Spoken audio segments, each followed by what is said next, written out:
In this video, we're going to take a look at the Hotbox and Maya's marking menus. The Hotbox is a floating menu that contains every action from Maya's interface. Pressing and holding the spacebar displays the Hotbox. The Hotbox is created wherever your mouse is located, so that you can get to each of those menus easily.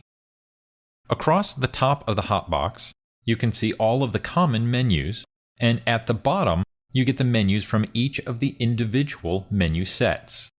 To use the Hotbox, press and hold any of the mouse buttons over a menu. So if I wanted to create a polygon primitive sphere, I'll just left-click and go through the menu structure, and we'll choose Sphere. And to create it, I'll let go of the left mouse button.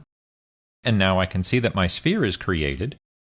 Within the Hotbox, there are 5 marking menus. Each of these are designated by these white lines here. If I left-click up in between these 2 white lines, I'll get my top marking menu, which gives me predefined viewport layouts. So if I wanted to switch between the normal perspective view and go to the perspective graph and outliner, we can do so there. Here I get my outliner, my graph editor, and my perspective view. And I can switch back by going back to the top marking menu and choose Single Perspective. To the right, we can turn on or off individual interface elements. So if I choose Time Slider, that will then disappear or be taken out of my normal interface. To turn it back on, I'll just press Spacebar, left mouse click off to the right, and choose Time Slider again. If we go to the bottom marking menu, this allows us to open certain windows and editors. If I want to open the graph editor specifically, we can choose that there. And now my viewport becomes the graph editor. To go back to my single perspective, I'll go to the top marking menu and choose Single Perspective. My left marking menu gives me my selection masks.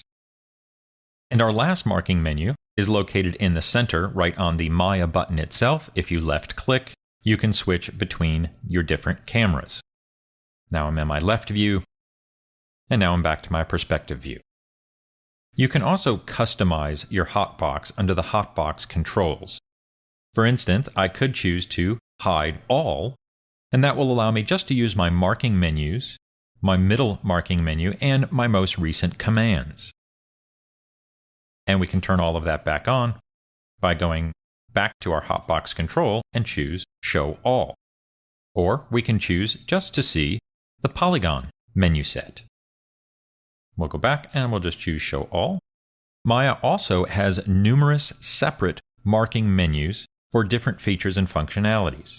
If we choose W, which activates our Move tool, and if I hold W and then left mouse click, I'll be able to access all of the Move tool functionality. This would be the equivalent of double-clicking the Move tool and modifying the tool options or the tool settings. For instance, we have a feature here called Soft Select. If I press W and left-click, I can access Soft Select through the marking menu.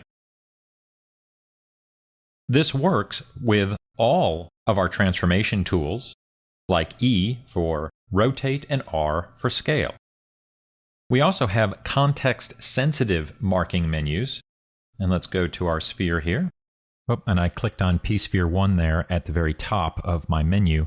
And what this means is that if I right-click on the object, I have a marking menu specific to that object. So this marking menu here lets me select the individual components of the polygon object.